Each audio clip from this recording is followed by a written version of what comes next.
Hello， 大家好，我係廖碧儀。今日要嚟同大家講下對每個女性都非常重要嘅話題，就係乳房健康嘅問題。相信大家對乳癌應該一啲都唔陌生。呢一種疾病喺香港係越嚟越普遍。實際上，喺咁多種婦女癌症當中，乳癌嘅發病率係高居第一位，亦係過去10年發病率增長得最快嘅癌症。但係成因，醫學界仍然未可以確定。根據醫管局香港癌症統計中心嘅資料顯示，香港平均每日大約有6位女性被診斷患上乳癌，而40至59歲嘅婦女大概佔總新症嘅60%，最年輕嘅患者更加唔夠20歲。不如我哋睇下邊一類嘅人比較容易患上乳癌。根據醫學資料顯示，有部分女性會有較高機會患上乳癌，包括個人或者家人曾經患乳癌。初經響12歲之前，55歲後收經，乳房組織曾經產生異變，從未生育過或者響35歲後首次懷孕，曾經生育而未有哺乳，收經後長期服用荷爾蒙補充劑，多吃高脂肪食物，包括全脂奶類食品。以上呢8類型嘅女性會比較容易患上乳癌，但係一般健康嘅女性一樣係會有機會生乳癌。均衡飲食同多做運動當然係可以加強身體嘅抵抗能力，但係冇一位婦女可以好肯定乳癌係唔會發生喺自己嘅身上。所以我哋絕對唔可以忽視乳癌嘅威脅，我哋更加應該要提高警覺，定期做乳房檢查，只要能夠及早發現，完全康復嘅機會率係十分之高。不如聽下張淑儀醫生講下乳房普查嘅知識。定期嘅乳房普查目的咧就係喺乳癌未有明顯嘅病徵之前發現出嚟嘅。喺醫學上面咧已經證實咗係可以提高乳癌病患者嘅生存率嘅。定期乳房嘅普查包括3個方面，第一係每個月嘅自我檢查乳房，第二咧就係醫生嘅定期檢查，第三咧就係乳房 X 光造影。18至20歲嘅女士咧，喺你乳房發育完成咗之後，應該開始做每個月嘅定期自我檢查乳房。咁呢個最好嘅時間咧，就喺經期嚟完嗰個星期做。點解咧？就因為嗰陣時個乳房係會最鬆軟，就唔會脹痛啦。20至40歲嘅女士咧，除咗自我檢查乳房之外，更加應該每隔3年去醫生度做一個定期嘅檢查。40歲之後嘅女士咧，就應該2年去見醫生1次去做檢查啦。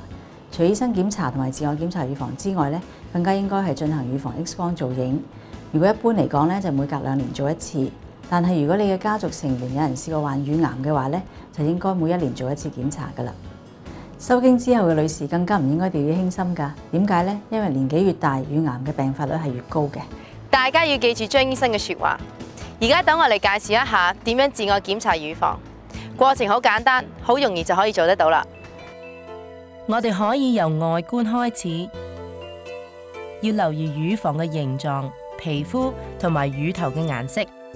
除去上衫，面對住一塊大鏡，要清楚咁睇到由頸部至腰間嘅位置。先將2手輕鬆咁垂低，詳細睇清楚乳房兩邊有冇唔對稱，大細有冇同平日唔同。再觀察乳房嘅皮膚有冇皺起，或者凹入不尋常嘅紅斑，或久未愈合嘅傷口。乳暈同乳頭有冇唔對稱，或者有冇凹陷嘅跡象。而乳房比較豐滿嘅女性，可以用雙手將乳房輕輕提起，望清楚乳房範圍嘅皮膚正唔正常。跟住將2手拉直，向上提高，左右乳房再檢查1次。睇下有咩唔同。第3步，將2手交叉抱住後腦，2手踭盡量前伸，將胸部肌肉收緊，慢慢觀察兩邊乳房，睇下有冇唔對稱同乳頭凹陷嘅情況。最後一個步驟，雙手撐腰，兩邊膊頭向前，望清楚兩邊乳房有冇唔對稱。乳房皮膚有冇出現皺起，又或者係乳頭有冇唔正常嘅跡象？跟住我哋就要用雙手去檢查我哋嘅乳房有冇硬塊同唔正常嘅情況出現。首先，我哋要平瞓響張床上面，然後將一條摺起嘅毛巾放喺一邊身嘅腋下，將手提起，手掌放頭下，然後用另外一隻手先搽啲潤滑油，然後按壓乳房做檢查。按壓嘅範圍應該包括乳房上至腋下手臂上端。檢查係由左至右、上至下，用中間3隻手指做成平面，響乳房上面推摸，感覺一下乳房有冇唔正常嘅硬塊，又或者用打圈嘅方法由外至內，感覺一下乳房裡面同乳頭有冇異常嘅硬塊。同時要留意住乳頭響按壓嘅時候有冇唔正常嘅分泌物流出。每次做觸覺檢查都應該左右乳房各做3次，一次比一次嘅力度增加。先用輕力，再慢慢加力，檢查清楚。為咗確認冇任何遺漏，響做打圈或者按壓嘅時候，手指都唔應該離開乳房。另外，你可以喺每次經期完咗之後嘅1個星期內，喺沖涼嘅時候花幾分鐘做檢查。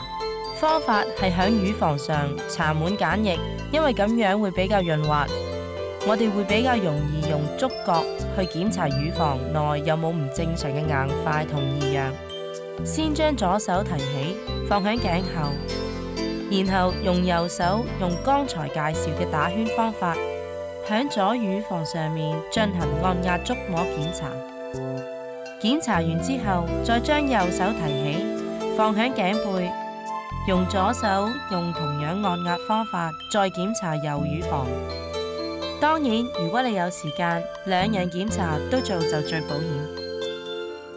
聽咗咁耐，不如等我哋聽下香港乳癌基金會主席 Joanna 點樣發現乳癌呢個病啊！Joanna， 當你發現你有乳癌嘅時候，你係做緊咩職業㗎？當時我係喺一個大機構裏頭咧做主管嘅，咁就負責行政嘅工作啊，成間公司嘅內外嘅業務啊都要負責。咁我上邊就有一個老闆，下邊咧其實就有7000幾個員工。咁每日返工咧，其實由朝忙到晚，咁係工作時間好長，冇乜私人時間，咁就亦都冇時間去做運動啊，或者注意自己嘅身體健康嘅，一心咧淨係掛住做好自己嗰份工。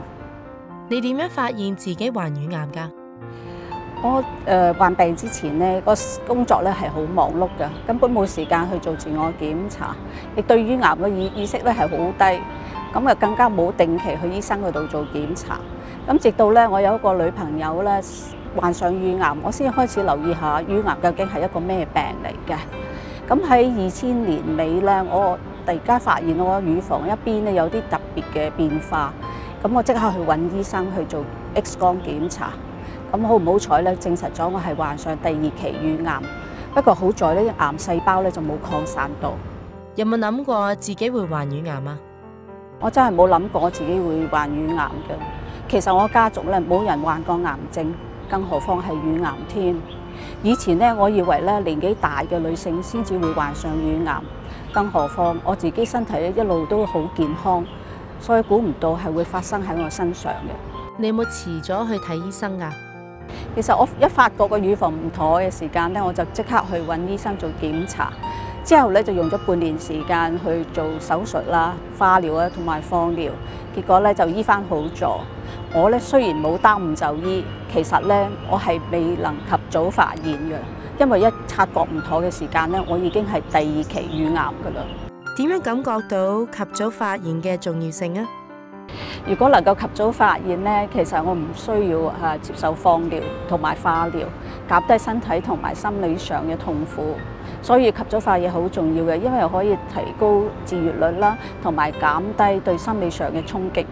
我呼籲所有婦女，無論你幾忙咧，都要注意自己健康，做自我檢查。如果一發現乳房有啲不尋常嘅變化咧，要馬上去睇醫生啦。記住，及早發現係治療嘅關鍵。